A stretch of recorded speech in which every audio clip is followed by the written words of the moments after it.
بسم اللہ الرحمن الرحیم اللہم صل علی محمد و آل محمد. تو دین حق ہے، کل انشاءاللہ دین حق سے متعلق. لیکن اب دین کیا ہے؟ مالک یوم الدین، روز جزا کا مالک. دین یہاں مراد دین اسلام نہیں ہے بلکہ روز جزا کا مالک اللہ. تو اب دین کی مختلف تعریفیں کی ہیں. ایک ربائی میں بھی پڑھ چکا ہوں یہاں پہ اس ممبر سے، اور آپ نے بارہا سنی ہوگی، بچے بچے کو حفظ ہوگی. اور اس کے اندر ایک اور مفہوم پیش کیا گیا ہے کہ دین کیا ہے.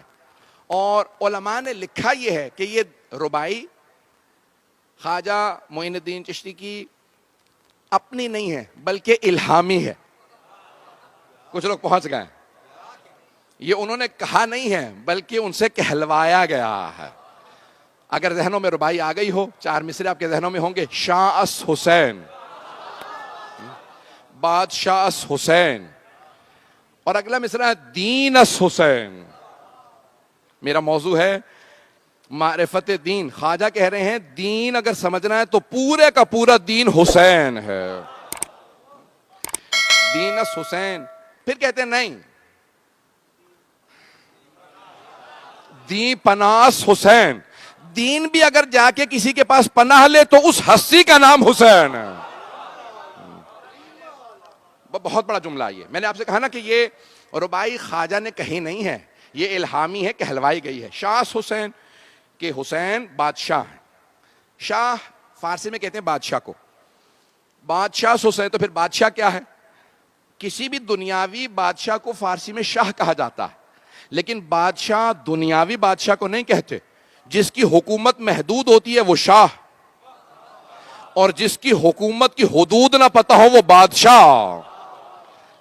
تو خواجہ نے یہاں پہ کہا کہ شاہ حسین، پھر کہتے ہیں نہیں بادشاہ حسین. دین اس حسین، پھر کہتے ہیں نہیں صرف دین ہی نہیں ہے، دین پناس حسین، دین کو پناہ دینے والے حسین. پھر تیسرا مصرع سرداد نداد دست در دست یزید. فرماتے ہیں خواجہ کہتے ہیں کہ سر دے دیا راہ خدا میں، لیکن اپنا ہاتھ یزید کے ہاتھوں میں نہیں دیا. کیونکہ یزید نے کہا تھا یا میری بیعت کر لیجئے نہیں تو میں سر قلم کر لوں گا. کہا حسین وہ ہے کہ سر دے دوں گا ہاتھ نہیں دوں گا، کیونکہ یہ ہاتھ میرا ہاتھ نہیں، میرے نانا رسول خدا کا ہاتھ ہے، میرے بابا علی مرتضیٰ کا ہاتھ ہے. تو سمجھ جائیے جب حسین نے بیعت نہیں کی تو پھر علی کیسے بیعت کر سکتے ہیں؟ جناب سیدہ سلام اللہ علیہا نے ایام سید الشہداء میں عجیب و غریب ایک کشش رکھی ہے. تو دنیا دور دور سے آ جاتی ہے. میں مسائب پہ نہیں آیا، آپ کی آنکھوں میں آنسو ہیں لیکن سنیں گے. عزیزان گرامی، علماء کہتے ہیں کہ یہاں خواجہ نے کہا سرداد نداد دست در دست یزید حقا کے بنا لا الہ حسین. اگر خواجہ کہتے ہیں کہ اگر تم لا الہ الا اللہ کی بھی بنیاد میں دیکھو گے، یہ عمارت ہے نا تو اس کی بنیاد رکھی گئی ہے تبھی یہ عمارت کھڑی ہے. بنیاد نہ ہو تو عمارت نہیں بن سکتی. وہ کہتے ہیں لا الہ الا اللہ، اللہ نہیں لا الہ الا اللہ. یہ کلمہ توحید بھی اگر باقی ہے تو حسین ابن علی کے خون کے صدقے میں باقی ہے. حقا کے بنا لا الہ. توجہ میرے ساتھ ہو. علماء نے کہا کہ یہ خواجہ کی ربائی نہیں ہے، الہامی ہے. ثواب خواجہ ہی کو ملے گا کیونکہ اللہ نے ان کی زبان سے جاری کروائی. بھئی کوئی خصوصیت تو ہوگی نا کہ اللہ نے الہامی ربائی زبان سے جاری کرائی. وہ کہتے ہیں الہامی کیوں ہے؟ کہتے ہیں کیونکہ اس ایک ربائی میں، ربائی اسے کہتے ہیں جس کے چار مصرے ہوں. ربائی کہتے ہیں جس کے چار مصرے ہوں. چار مصروں میں امام حسین کا نام 5 مرتبہ آیا. ربائی ہے بھئی شاہ حسین، بادشاہ حسین، دین اس حسین، دی پناس حسین، حقا کے بنا لا الہ حسین. میں نے چوتھا مصرع پڑھا، تیسرا نہیں پڑھا. مصرع یعنی 4 مصرے. ربائی ہے 4 مصرے، لیکن امام حسین کا نام 5 مرتبہ آیا.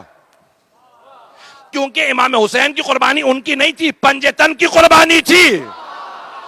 حسین پنجتن کی نمائندگی کر رہے تھے. اس لیے خواجہ پہ یہ جو الہامی ربائی آئی ہے 4 مصروں میں 5 مرتبہ لفظ حسین آیا. بس ایک مصرع جس میں امام حسین کا نام نہیں آیا وہ تیسرا مصرع. تیسرے مصرع بھئی توجہ تیسرے مصرے میں لفظ حسین نہیں آیا. تو خواجہ نے کیوں تیسرے مصرے میں لفظ حسین نہیں کہا؟ کیونکہ اس تیسرے مصرے میں ایک نام آیا، وہ ہے یزید. اگر بات پہنچ گئی ہو. تیسرے مصرے میں لفظ یزید آیا تھا کہ سرداد نہ داد 10 در 10 سے یزید. عزیزان گرامی کیسے ہوا کہ تیسرے ہی مصرے میں لفظ یزید آیا؟ دین مجموعہ ہے ان تمام کی تمام تعلیمات کا نام. آئیے ذرا اس حسین ابن علی سے قریب ہونے کی کوشش کریں.